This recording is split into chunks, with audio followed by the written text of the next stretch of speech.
All right, welcome back, everyone. Another awesome episode on Beneath the Helmet, Season 3. I am your host, Arjuna George, former fire chief turned podcaster, author, and coach to first responders across North America. Today, I got a chance to sit down with a leader in the service, mostly the police service, but also in all first responder agencies, who's sharing the message of yoga and how important that can be for our resilience, our mental health, our well-being, and some other nuggets that he's going to share today. So today I got on the air today Vance of Yoga Rescue.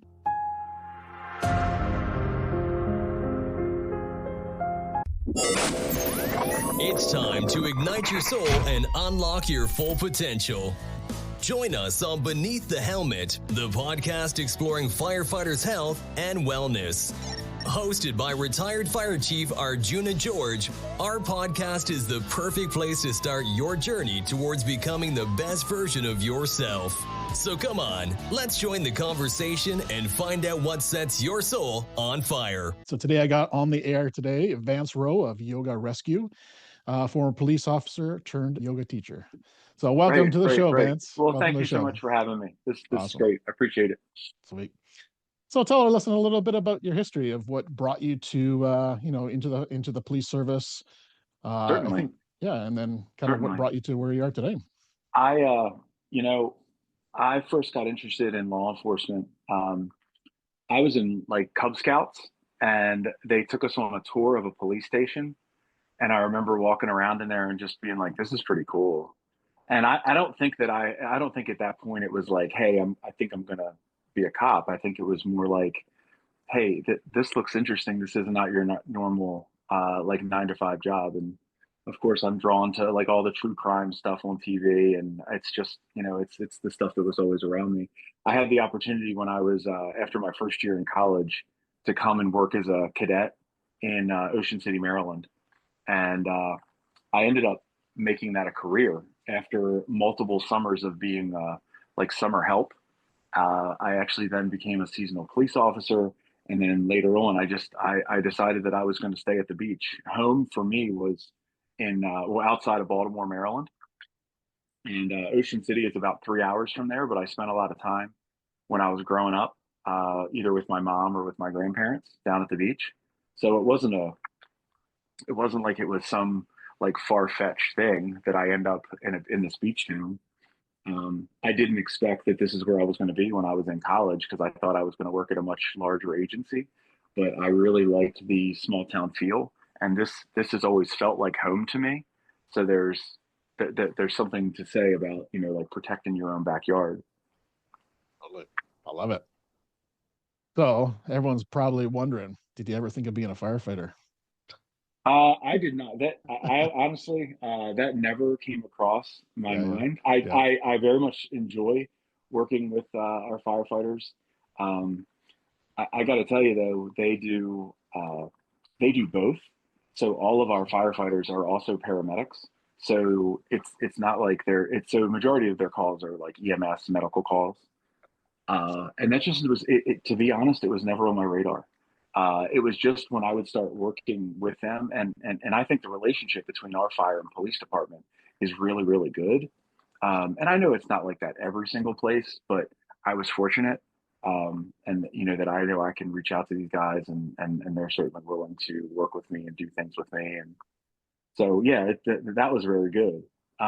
Now, as far as the police thing goes, everybody talks about what the job is. And certainly I was, answering calls for service, making arrests, going to court. What everybody thinks or what everybody's seen on TV is like what a cop is. And I actually had some opportunities pretty early on that other people probably don't get. And they just saw a lot of aptitude in me. And they brought me over into our training section. So from that point, I started doing like a lot of recruiting where I was going to universities and I was trying to get police officers. I was trying to get them to come down and test for us. I started doing backgrounds at that point, which is eye opening to me. And it actually changed the way I policed. And then it also, I then started training like as these kids were coming in, and I say kids because Some of them were like 18, 19, some of them were like 21, 22, which I wasn't much older than them at that point. I was probably towards my late 20s. Um, but I enjoyed that. I enjoyed the kind of the mentoring and the coaching part of that, and trying to teach what I call baby cops. And I had some part of that for a majority of my career. So it's interesting when you fast forward all these years later. Like I know how to teach. Like I have been teaching, or I have been trying to show other people how to do certain things for a lot of years. It's just I didn't necessarily know how to teach this specific thing of yoga that I very much enjoyed. Um, so that was, just like I said, later on. I love it. Love it. So I'm very curious, what brought you to yoga? Like Sure, sure. what Which avenues brought that's you there? that's always the first question I get when anybody I'm sure. finds me on LinkedIn. They're always like, Listen, before we go any farther, you got to explain it to me. Cop, yoga teacher. I don't get it." I'm like, "All right, that's fair." Um, the short answer is like finger of God stuff, and let me give you a little bit of a longer answer. I was in a particularly tumultuous time in my professional life. I had been working a lot of hours, and you are talking about at this point a several year period of time. So a lot of hours of working, um, some leadership issues that I saw, and of course, when you're like, hey, maybe we should do something things a different way, you kind of get like smacked on the hand and told, well, we don't do it that way. We always did it this way. Okay. Um, I was very involved in our polygraph program at the time. Um, and then I got hurt, and that's what kind of sent everything on a spiral. And what I didn't tell you about yet is just the involvement that alcohol has in this whole story. And look, everybody drinks when they're in college. It's just not a it's a pretty common thing that as we're going through college, we're going to parties, we're getting drunk, we're doing probably some silly things. Um, but when I left college and I went off into the police world, it didn't change a whole lot for me, other than like I would go to my working days, but on my off days, I mean that's what we were doing. That's what we did to blow off steam, and a bunch of us were literally just out of college, so like this is kind of what we knew, and this is what we were doing. I feel like some people aged out of that, and some people started doing other things. And I just didn't find that other thing. And so I just didn't have a healthy relationship with alcohol. So now I'm going to come back to about 2016 when I get hurt. And like, I don't know that my career's over at this point. I just know that I'm hurt and I'm just trying to get back. And I'm trying to go through rehab, and I'm trying to go through the surgeries and all this stuff. And I'm just feeling pretty unsupported. I'm feeling pretty lonely. I'm feeling pretty helpless. And it really starts to spiral out of control, where drinking, um, just doing it kind of secretively. And when I would start, I couldn't stop. Um, and I didn't recognize it as a problem. I just, years later, when you talk about, what were you doing? Well, I was numbing emotions. Well, I didn't know that at the time. I just knew that I was in an awful lot of emotional pain at the time, and booze made it go away. Uh, so that's kind of how I got there. Now, there's really, I like to say there's two things that happen that change the course of my life. And the first one is there is a point in late 2018 where there was a Salisbury City police officer that killed himself. And Aaron Hudson had been on the job for 27 years. The reason that that was so impactful is because I had the same thoughts at the same time, that I was thinking that maybe it was my time to exit. And his death actually scared me enough that I was able to tell my wife those words, that to tell her, hey, I'm thinking about killing myself. The second thing that happened is about 9 months after that fact. Um, I had stopped drinking multiple times. because I was trying to prove to myself that if I don't drink for a week or if I don't drink for 2 weeks, that, hey guys, I'm not an alcoholic. And the fact of the matter is, I very much am. And there was a point that I hadn't had a drink in 6 weeks, and I made up for lost time. And so now we're in November of 2019, and the difference here now is my wife videotapes me when I'm just outrageously intoxicated. She shows it to me the next day, and she says, "We got to talk." And we're not a confrontation people. We're not an ultimatum people. We are like, if there's a problem, we're going to sit down and talk about it. And a lot of times we would mess with each other and be like, "Hey, we got to talk about something." And it would be something dumb, like you got the wrong bread at the grocery store, or you got the wrong kind of milk at the grocery store. But this was different. This was serious. I mean, and she was like, "Look, I think you're a mess, and I think you're. I'm really worried about your career." And she wasn't like, "Listen, stop drinking, or I'm leaving." It was more just the sheer concern, like this is out of control at this point. So I acknowledge that, and I didn't intend to stop forever. I just intended to stop long enough that we didn't have to have that conversation anymore.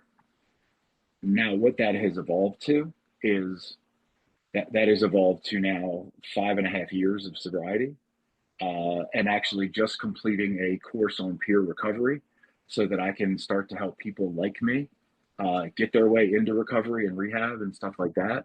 So it's an interesting story. So look, so you just got that entire backstory for me to say a couple small things. My route into yoga was non-traditional.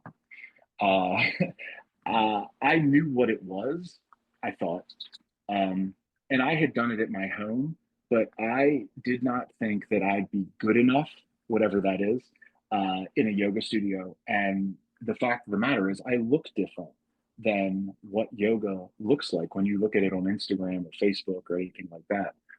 Um, so when I say finger of God stuff, I had talked myself out of going to a yoga studio hundreds of times. But 4 days after Amy has this confrontation with me, I just said, fuck it. And I'm going to go. And I can't explain to you the, the feeling of relief. Now, I'm not telling you that one yoga class fixes everything. I'm saying it finally let, if you look at me like a pressure cooker, and if too much pressure in me is going to explode, it let a little steam out and it made me feel a little better. Now it takes probably 2 or 3 years into my yoga teaching till I understood why it made me feel better. And I think it's that science behind it that actually makes me now a better teacher. But it was at that point I was going to the studio like 3 to 4 times a week. And within, I think it was 8 months, within 8 months, I was in a teacher training program. Because I don't do anything a little bit. Like when I start doing something, I'm usually like pretty all in. So at this point, uh, I am I am one phone call away from finishing my advanced teacher training. So I'll actually be a 500-hour registered yoga teacher, which means I can now teach other teachers.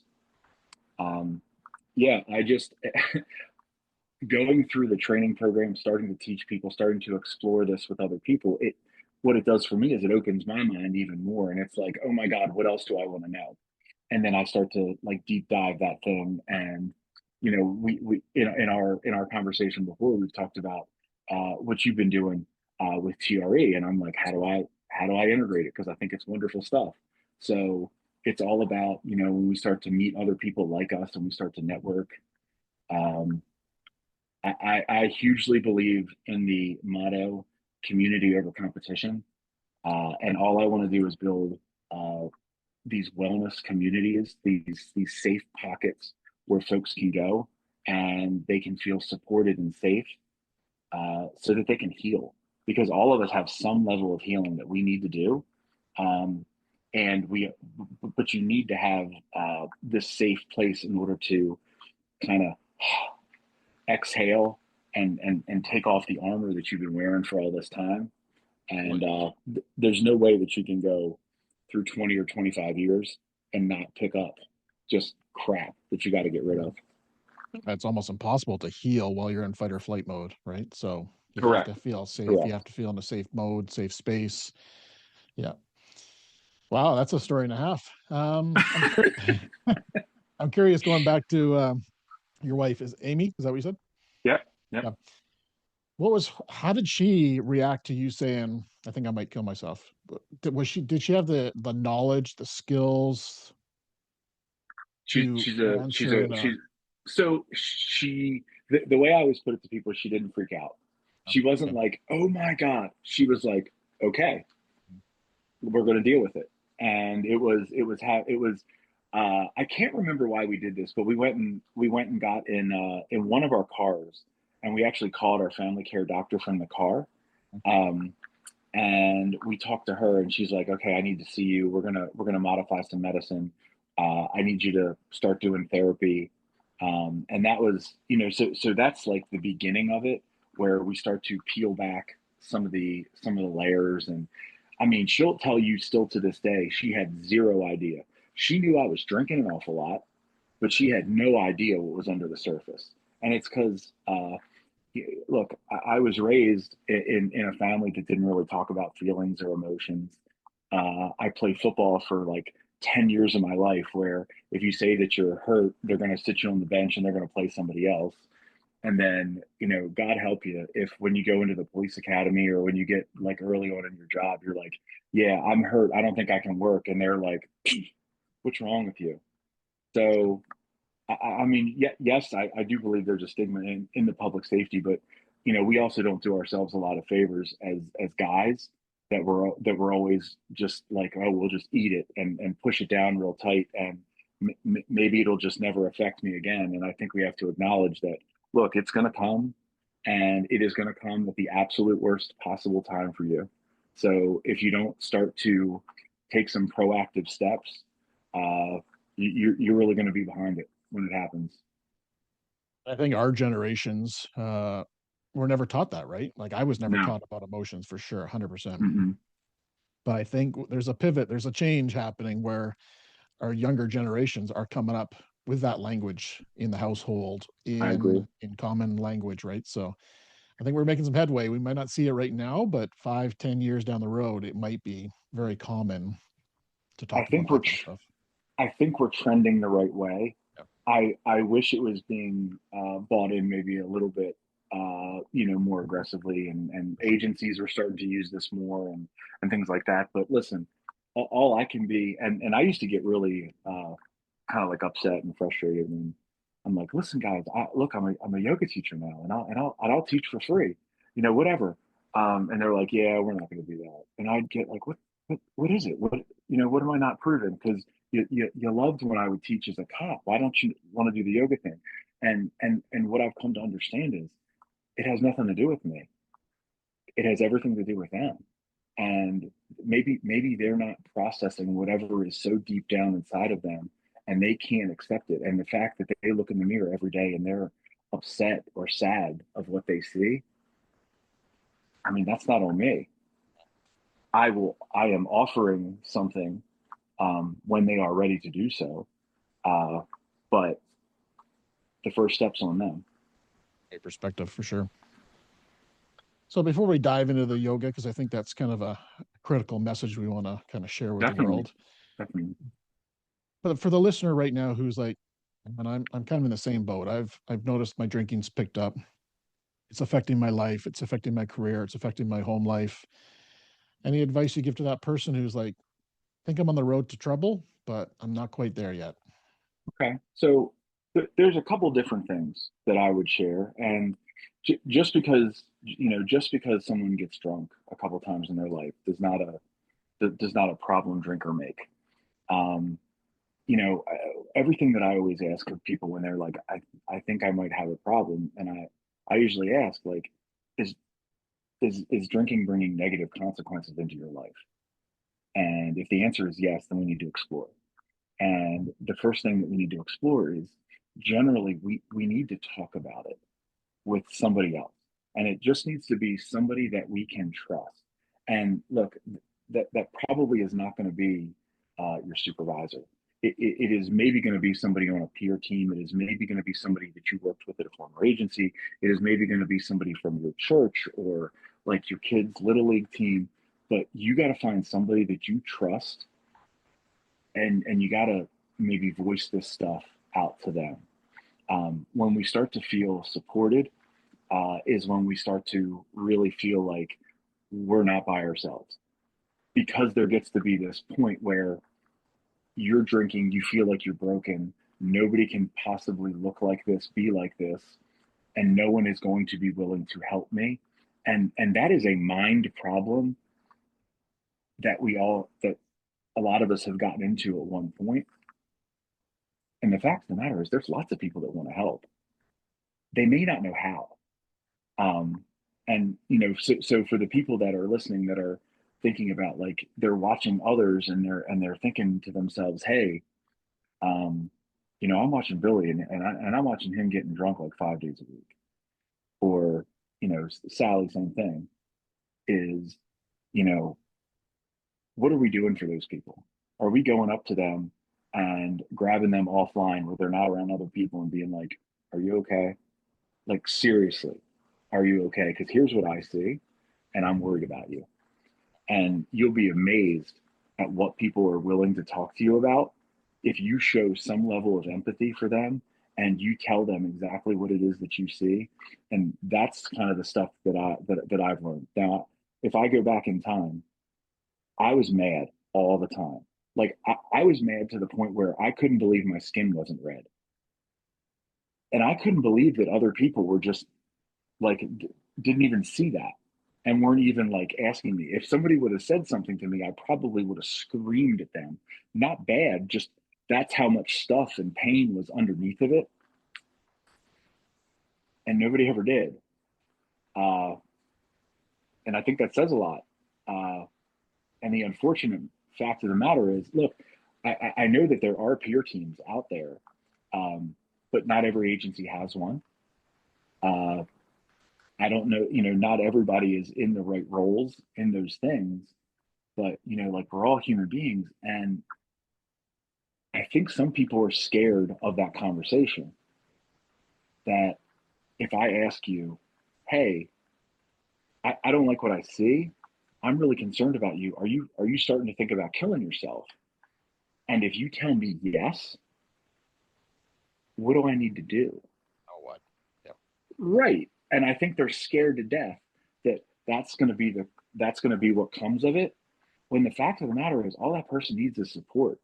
They don't need you to fix them. They don't need you to do anything to, and truth be told, you can't fix it in an afternoon.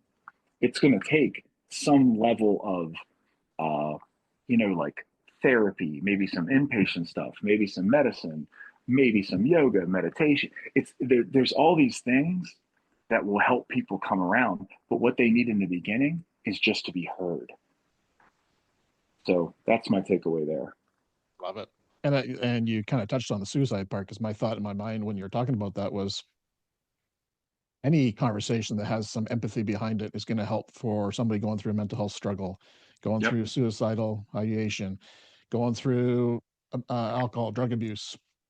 All those, if you approach it with a compassion, some empathy, like you're actually caring for that person, yeah, Right. it's a game changer for that. Because literally, if you're just like, this is what I see, and this is why I'm concerned about this.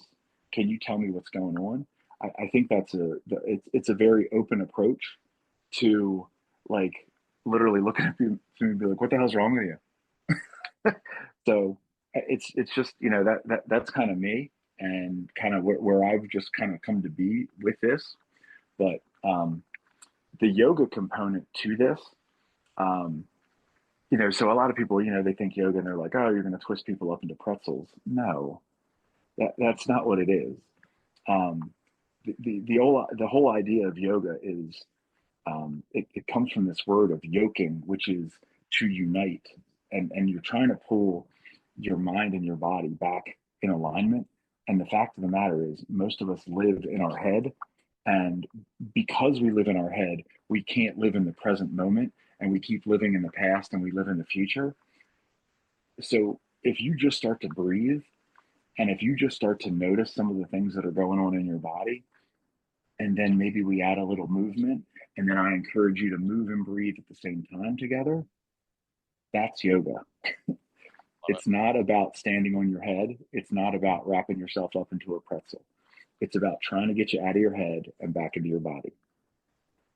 So what would a session with Vance look like? What kind of walk us through a real Yeah, for snapshot sure. of what that would look So like? I really like to start people laying down on their backs to begin. And the reason that I do that is because uh, so much of the importance of yoga has to do with your breath.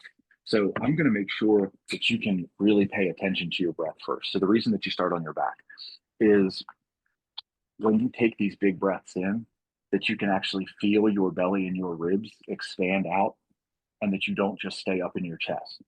So when you start doing those really nice deep breaths, when you keep doing that on a consistent basis, you're going to start to trigger your vagus nerve. You're going to start to trigger over into your parasympathetic nervous system, and that's when you're going to start to feel rest and digest. The only way that you can process anything is to get to that point. You said it before. We can't do anything in that fight or flight. So start on our backs, and that's probably going to be for a couple minutes. And I talk people through breathing, uh, and then probably going to do a little bit of work with the legs and the lower back just to kind of start warming up. Um, then we'll just start to gradually move our way up, and maybe we'll make it a little more rigorous as we get into some standing postures. We get into some balancing postures, and everything builds on itself. So I usually like to give like a simple one step. Okay, we did that. Now, one step, one more step, and then we just keep building. And then you know, 4 steps down the road, you're standing on one foot. But again, we don't start there. And I think a lot of people end up surprising themselves because they didn't think that they could do what they end up doing. And if you ask anybody, so it's hard to sometimes get them in the room because they have a notion of what they think yoga is. But any of them that actually come and actually take the class, you talk to them afterwards, you're like, how'd that go? And they're like, this is amazing. Okay. Should more people do this? Yes. um, and it's great. And like I said, I'll take what I can get. And as people become interested, I'll certainly teach more and more. But yeah, I just need interest. Pretty much zero downside to it, right? There's zero downside. It's all positive. Right, Honestly, it's, right. it's it's good for your mental health, your mind body kind of connection, as well as your physical health, right? So And yeah, it's and a and I say, win-win. and I generally say two things too. Look, you don't have to do yoga with me, um, and you don't even have to do yoga. But what I'll say to you is, look, maybe yoga interests you, but you just don't like me, or for whatever reason, find somebody that you do like. And maybe you're going to have to experiment with that and figure out, and maybe that's an online platform, maybe that's an in studio platform. There's so many options. And then look, maybe yoga's not your thing, but what is? Because it ain't work, and it ain't that badge you wear on your chest, and it's not that uniform. It doesn't love you back. It's time to find your thing. And so that's my point. Like, I found my thing. I found what I can focus on. uh, and I encourage other people to do the same thing. And it's trial and error. The first thing may not be the thing. Very similar to my experience of going through and finding TRE. I was like, wow, this is what resonates with me. All right, Yep. I'm gonna get certified in it because this resonates Yep. so deeply with me. I tried everything under the sun, right? So Right. yeah, I love And that. yeah, like sometimes, listen, some of the things I do, like I'll be like, hey, I'll try it, and then I'll be like, that's stupid. I'm not doing that again. Yeah. And then some things I'm like, oh, that's pretty great. I'm gonna do that more. I'm gonna do that more regularly, and I'm gonna integrate this into my life. And but again, not all of it is gonna get an A plus. So, but how do you know until you try? Curious, do you incorporate any functional movements into your yoga that I do. that kind of So resemble I do police work or fire so work I or? so I don't necessarily so I will when I do teach, I do say, look, we're going to do some traditional yoga poses, and I don't even call them by their actual names. I just usually get people there in like 2 to 3 steps. Uh, and then I will do some mobility stuff just because most of us, I mean, I'll talk about police officers. Most of us have issues with our hips and issues with our lower back, uh, just because of wearing.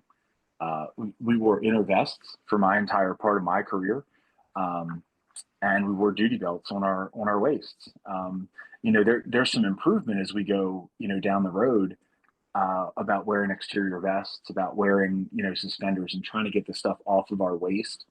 But, it doesn't fix me that for what, 18 or 19 years, that's just the life that I knew. Now, what helped me a little bit was that every summer I'd ride a bicycle, as part of my life, and I wasn't like trapped in a car. But those that are 12 months a year, I mean, you got to get out and you got to move a little bit. And it's just police work is incredibly sedentary. Which is kind of shocking when you think about it, right? You think that'd be action Right. all the time, right? But yeah, Well, same but with, I mean, yeah, in all a lot honesty, of it's sitting. like, I mean, I've put it this way, a good amount of times. It's like 97%, like boring out of your mind, like fighting to stay awake. And then it's like 3% sheer terror. I mean, that's the job.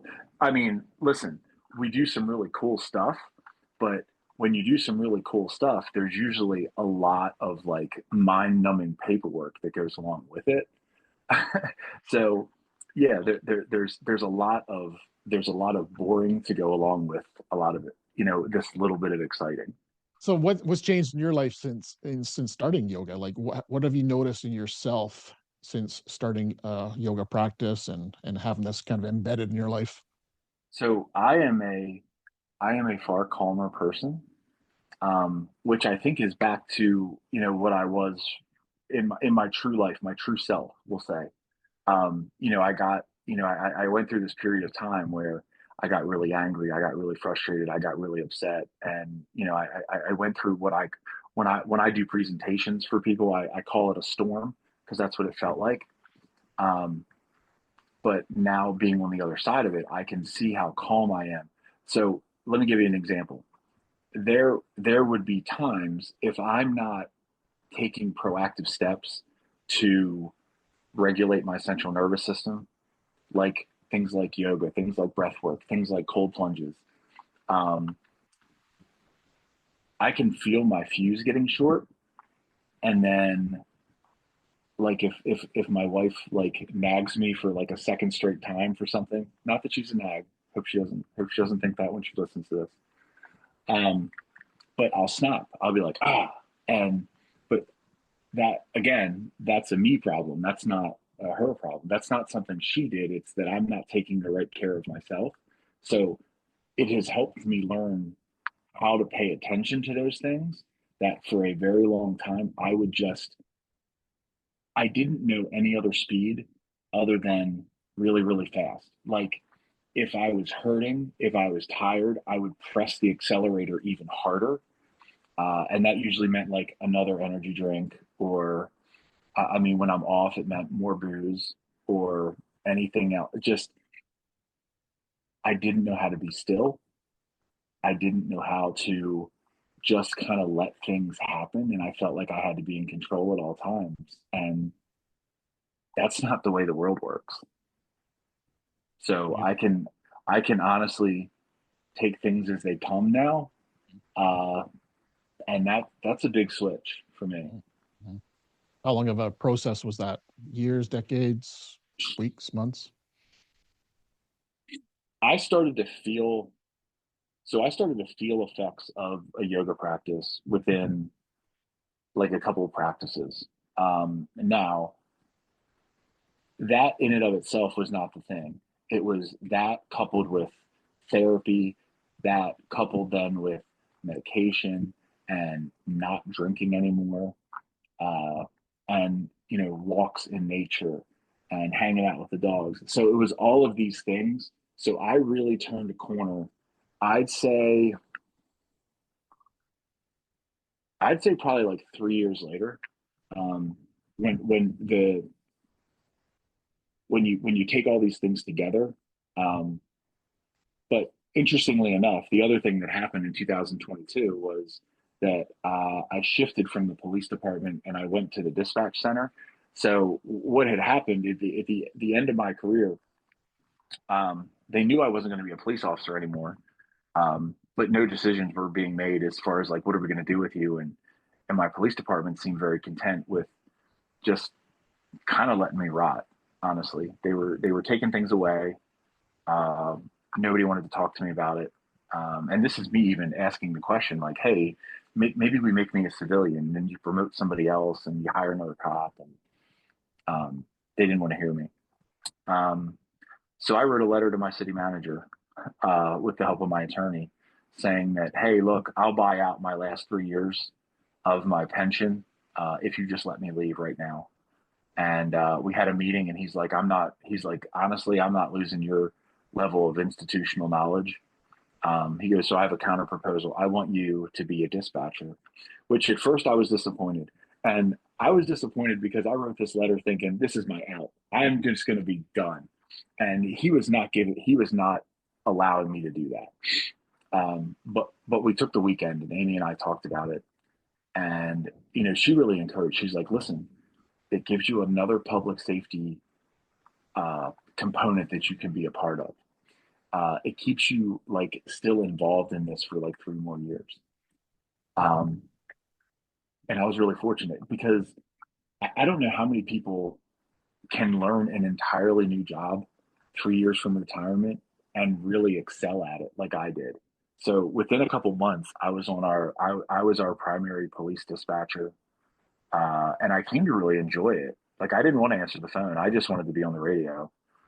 Which my supervisor was like, all right, whatever you want to do. So,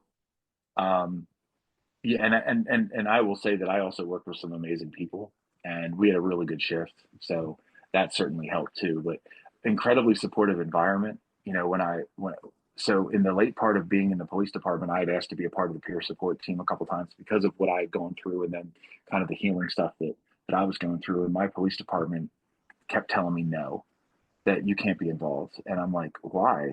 And they were like, we don't have to tell you. Okay. So when I go to the dispatch center, I said, hey, I'd really love to be a part of some sort of peer thing. And they both looked at me and they were like, we don't have anything like that. So you can create it and you can just be in charge of it. Oh, that's not where I thought this would go, but thanks guys. Love it. So yeah, again, opportunities that just have kind of showed up in my life, and I just said yes to them and just kind of kept rolling. But yeah, significantly changed in 2022. You finished the 3 years as expected, or did you leave earlier than expected? No, I did. I could have stayed a little longer, and I could have gotten into our drop program, and I could have stayed 3 extra years. I chose not to. I left in late May of 2025. So just, about 2 months ago, I retired. And like I said, there was more money to be had if I stayed and did drop, but it was time for me to go. And when I say that, it was literally, it's a couple different things. Look, I was not happy at that point. So my decision to leave was actually like twofold. And the first part was kind of mentally, I was just over it. And I just was tired of being, the way I put it is I was kind of marinating in it because it was still all encompassing and all around me all the time. And then the second part, and this is where I'm very fortunate. My wife has a full-time job too, so financially we could that I could make less money and just have my pension, and then maybe pick up some extra jobs here and there.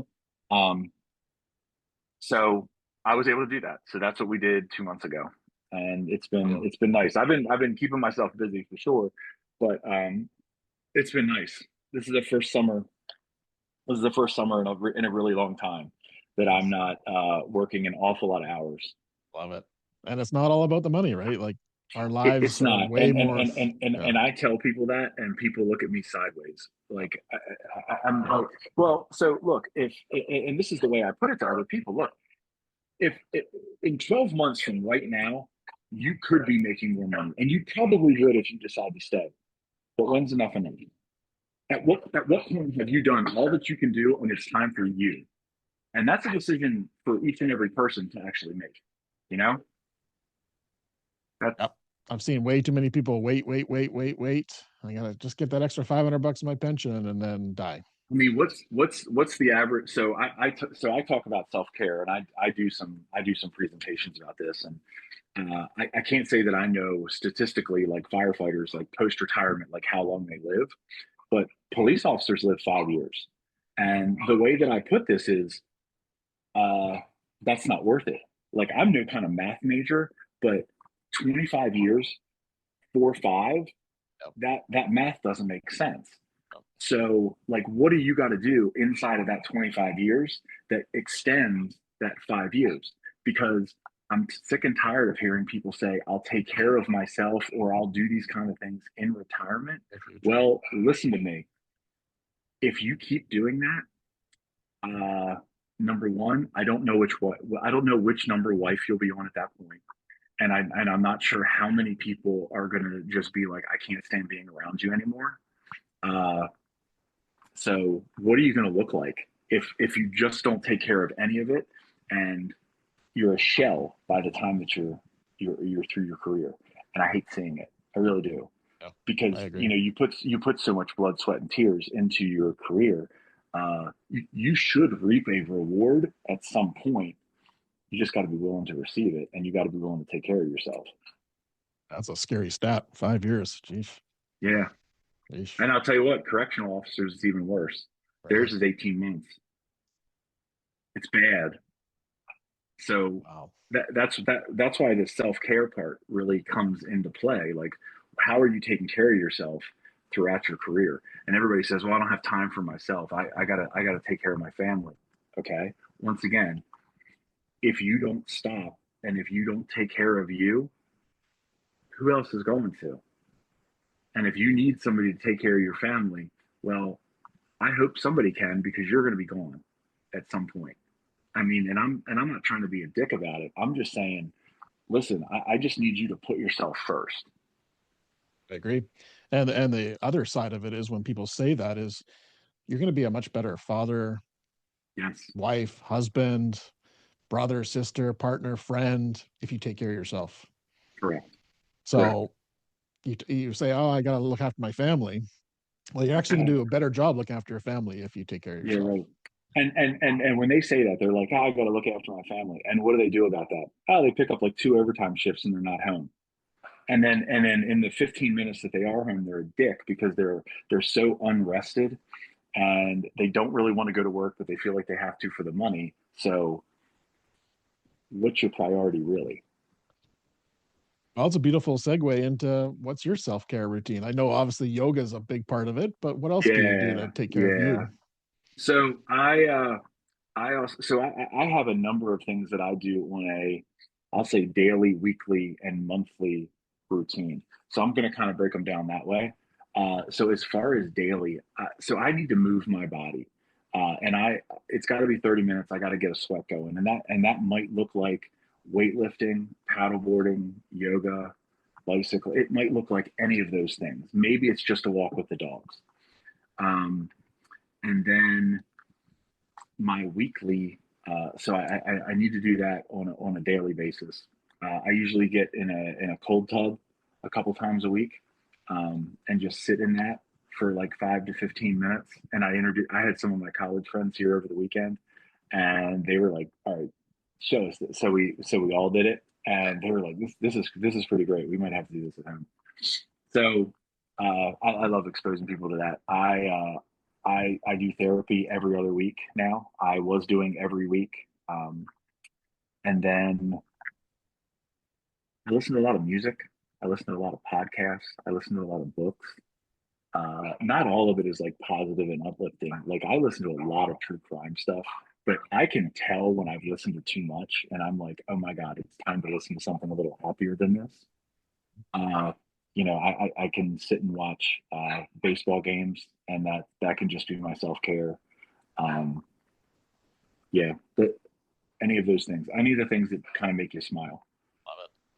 Have you always had dogs, or is that something you've had since you've kind of had the, So the I didn't have crisis of, dogs. yeah. I didn't have dogs growing up. But as soon as I had a full-time job, I got a lab, and that lab lived with us for 9 years. At current, we have four of our own dogs, Oh, wow. and then we're watching one of our friends' dogs. So we have five for this week. Sheesh. And people look at us like, how many? How many? But uh, we just like dogs. We were fostering for a while for a rescue organization. So like it would be crazy. We would have 5 and 6 dogs here at a time. Love it. We just like dogs, Yeah. and yeah, I always think we'll have multiples. It's just um, we happen to have four right now, and that was unexpected. I didn't think my wife would say yes when I was like, "Hey, there's this dog that's available." She's Uh, no, she surprised me. Dogs She are was like, incredible "Okay." for, She was like, "Okay." I'm like, "Oh, okay, yeah." okay. Listen, we Yeah. take naps together, and they just sleep right on top of me. It's the Oh, best. I know. Yeah. For mental health, for well-being, wellness, Yeah, yeah. couldn't recommend dogs more. So every day, so long as it's not like pouring down rain, we're always out for something like a 20 to 40 minute walk. Uh, every day, and sometimes we walk up to the beach. I'm fortunate that I live in a beach town, and I am literally a half mile from the ocean, so I can literally watch the sun come up every day, and I can over the ocean, and I can watch the sun go down every day over our bay.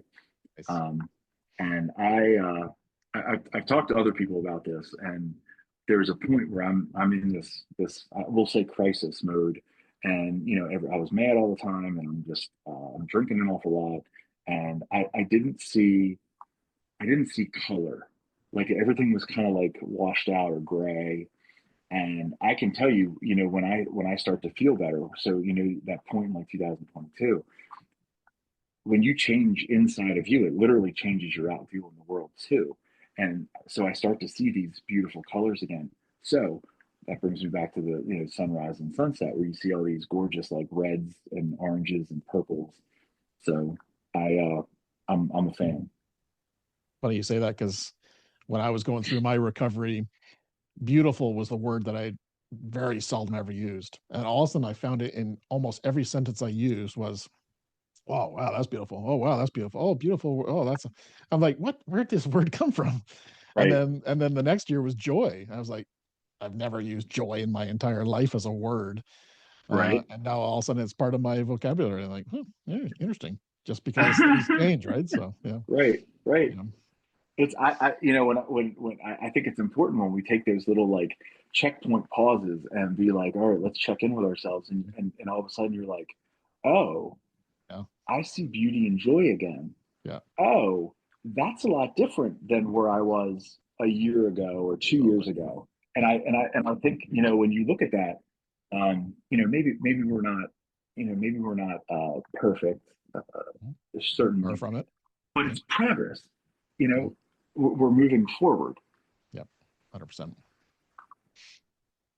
So touching back on the yoga, so for somebody who's like, I really want to maybe dig into this, explore it, maybe find out if this is something that I want to take on, what would you suggest for somebody to try to make that first step in doing yoga? Would it be going to a live class? Would it online?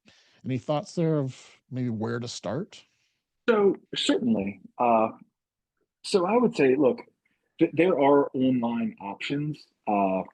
I have a YouTube channel that people can, and I have some content up there. What I actually tell people is, if they're gonna try some online stuff, to try yoga with Adriene, because she has like thousands of videos up there, and they are like between 10 and 60 minutes, and you pick whatever body part hurts, and I promise she's got something.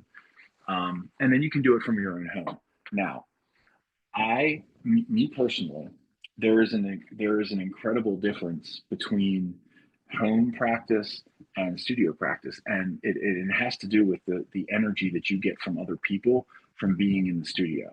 So I really like that. I love teaching live classes. I like being in live classes, and I will do an online class if I need to, if in a pinch. But my preference is going to a studio class. But everybody in the world is completely different.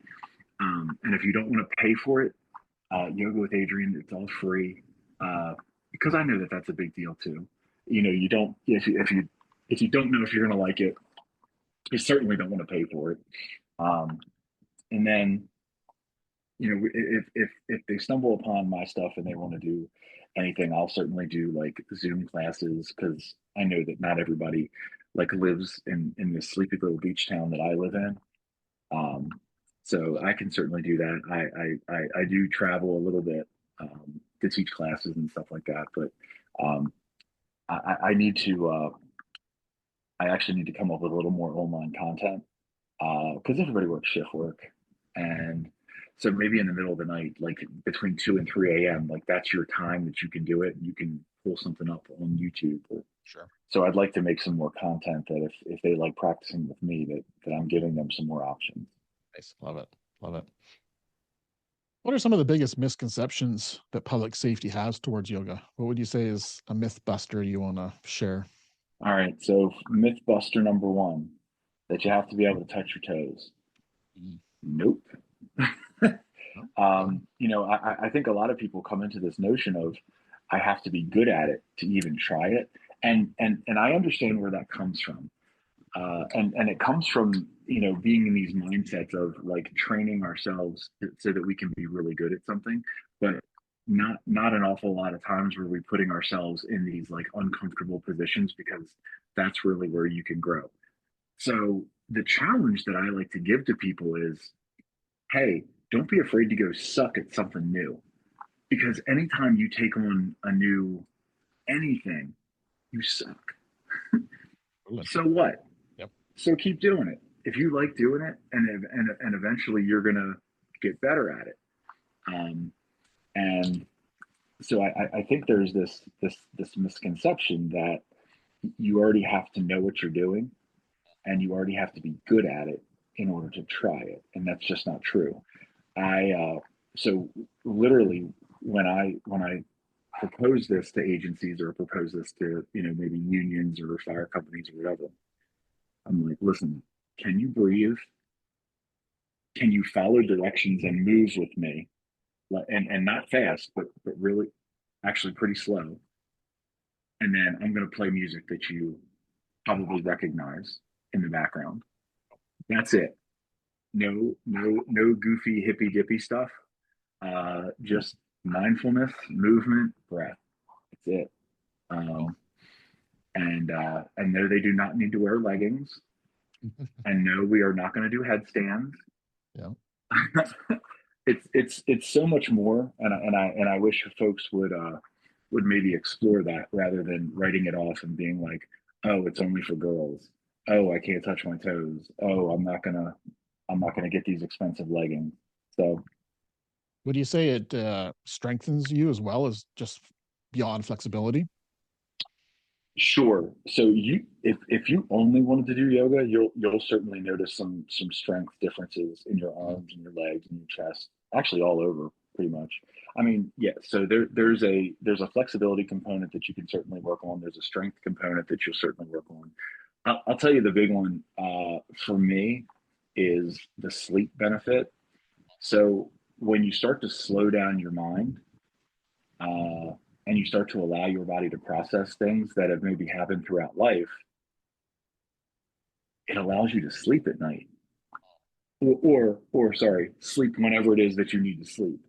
Um, I mean, I used to wear it as a badge of honor that I could literally sleep for 3 hours and be up for a whole nother night, or maybe not sleep at all, and just be like, yeah, I just drank 2 energy drinks, and I'd be like, I'm good, and I was not good. Uh, and I wish we would all understand that you have to let the body shut down, and that's when it goes through its restoration. So yoga helps you do that. Meditation helps you do that. It just allows the mind to slow. So there's those things. Everybody's different. For me, I do yoga not necessarily. I don't necessarily do it for the physical benefits of it. I do it hugely for the mental like I can feel when I start to get off and I need to go just like focus. And that's what it does for me because you're focused on your breath for like an hour while you move, and all of a sudden you're like, "Whew, I feel great." Totally. um, Totally. Well, it's that yeah, mind body connection, right? That a lot of correct. us ignore through, Yep, well, especially in public safety, we ignore that mind body connection. We just kind every of time. push through. Yep. Yep. Yep, yep. Love it. No matter what, always can work through it. Yeah. And it's just not true. Sometimes you got to shut it down. Yeah. So, Vance, is there a thought in your head, a question in your head that I haven't asked you that you wish I asked you? The one thing, and I said it a little bit before, and I think it bears repeating, that for a long time, uh, I kind of treated my job as almost like a mistress. That I focus so much time and energy and love into it, and I never understood that it could not love me back. And then when it went away, I was like crushed, and I didn't know that that was going to happen. And I know that sometimes they talk about like retirees when they start to go away from the job, but there's people like me that the job went away from me before I was really ready to go. So here's my advice: start to explore the person that wears that uniform, and start to do some things that that person likes to do, and find ways to do it. And I mean, that sounds really simple, but like, what are the things that like 21 years old that made you smile that you haven't done now in 10 years because you're like, I don't have time? Okay, well, maybe you do. Maybe you do have time, but you have to carve it out for yourself. That's my thing. Find something to focus your attention on that is not your job. 100%. 100%. Yeah. We all lose our hobbies that we once loved and brought us joy. And now we just work, work, work. Right. So, Yep. yeah, that's so key. That's what we So thought. key. That's what we thought was important, right? Mm. All of us that are like of this generation. In our 20s, we just needed to prove ourselves, and I needed to prove to you, and I needed to prove to everybody around me like that I was the guy, Right. and it didn't matter. And I don't know what I was necessarily seeking, and that's kind of the stuff that therapy has now brought me. Like, why was I like that? Uh, so again, it's Yeah. just Good work. it's never Good work. ending, right? Yeah. Progress, not perfection. Yep. Well, I love your self leadership. It's inspiring. Awesome. How can people learn more about Vance, and how can they connect with you if they want to connect with you in Honestly, the future? the easiest way is to go to my website. And once you go to my website, you can either send me an email, you can send me a form directly from that, or you can actually call me. All my contact information is up there. My website is yoga-rescue.com. Love it. Awesome. Awesome. So, final words to our listeners before we close off here. Any last thoughts? Just if you're having thoughts about self harm, if you're having thoughts about like I'm really struggling right now, um, I encourage you to find someone that you trust and talk to them about it. If for those of you that are police officers, and you're like there's nobody that I trust enough that I can tell that kind of stuff to, then I encourage you to call Copline, which is a 24-hour a day, 7-day operation that is answered by a retired cop, and they understand the job. They can talk, and I'm not sure that the fire service has the same kind of counterpart to that. Um, Similar. but it's somebody that really understands and maybe not fix it, but can maybe provide some resources. Like, hey, have you thought about doing this? And I, my passion for yoga. I mean, the reason that I do as much yoga as I do and that I want to teach it is because our suicide numbers are terrible in the first responder world, and they don't need to be. So if this is my passion project, that if I can get you into yoga, maybe we can start you on that healing journey. Beautiful. Beautiful. Well, thank you so much, Vance. It's been a Oh, pleasure getting to definitely. know you. Yeah, And this has been great. yeah, Thanks for having me. oh, likewise. All right, everyone. Hopefully you enjoyed this awesome episode with Vance and sharing a little bit about what yoga is, how it's changed his life as a first responder, police officer, and dispatcher, and yeah, and just how it might impact your life. So hope you took some notes, and feel free to reach out to Vance at Yoga Rescue and see if he can support your wellness initiative moving forward. So to everyone, until next time, stay well. All right, that's a wrap. Thank you for tuning in to Beneath the Helmet. We hope that this podcast has provided you with valuable insights into the world of firefighters' health and wellness. Remember, caring for your physical, mental, and spiritual well-being is crucial to achieving optimal performance. Join us next time on Beneath the Helmet for more inspiring conversations. Until then, stay well.